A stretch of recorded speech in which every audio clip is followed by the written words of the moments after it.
Hello guys, അങ്ങനെ സാന്ത്വനം രണ്ടാം ഭാഗം പുതിയ പ്രമോ. എന്റെ പൊന്നോ, നമ്മുടെ കൃഷ്ണമംഗലത്തെ കുറെ പൊട്ടും പൊടിയും പ്രശ്നങ്ങൾ തന്നെയാട്ടോ ആദ്യം ഓടിച്ചിട്ട് കാണിക്കുന്നത്. നമ്മുടെ അലോകും മനുവും തമ്മിലുള്ള പ്രശ്നം ഏകദേശം നമ്മുടെ അച്യുതനും ഏട്ടനൊക്കെ മനസ്സിലായി കഴിഞ്ഞു. അങ്ങനെ മൊത്തത്തിൽ കൊഴിഞ്ഞു കിടക്കുവാണ്, കുഴഞ്ഞ് മറിഞ്ഞു കിടക്കുവാണ് നമ്മുടെ കൃഷ്ണമംഗലം.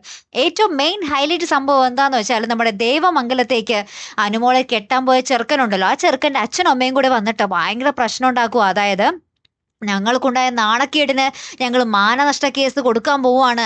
ഞങ്ങൾ കേസ് കൊടുക്കാതിരിക്കണമെങ്കിൽ നിങ്ങൾ ഞങ്ങൾക്ക് 1 കോടി രൂപ തന്നെ, അല്ലെങ്കിൽ ഞങ്ങൾ കേസുമായിട്ട് മുന്നോട്ട് പോകും, ഞങ്ങൾ കേസിൽ ജയിക്കുക തന്നെ ചെയ്യും, ഞങ്ങൾ പറയുന്നതൊക്കെ നിങ്ങൾ തരേണ്ടി വരും എന്നൊക്കെ പറയുകയാണ്. അവർ ഒരു വിട്ടുവീഴ്ചയ്ക്കും തയ്യാറല്ല കേട്ടോ. നമ്മുടെ ബാലനും ഗോമതിയും 1 കോടി രൂപയോ എന്നൊക്കെ ചോദിച്ചിങ്ങനെ അന്തം വിട്ടിങ്ങനെ ഭയങ്കര സങ്കടത്തിൽ നിൽക്കുന്നുണ്ട്. നമ്മുടെ മീനാക്ഷി ആയാലും ആകാശായാലും ആര്യനായാലും എല്ലാവരും ഭയങ്കര ധർമ്മസങ്കടത്തിൽ നിൽക്കുന്ന ഒരു രംഗങ്ങളാണ് കൂട്ടുകാരെ ഏറ്റവും ഒടുവിൽ കാണുവാൻ സാധിക്കുന്നത്.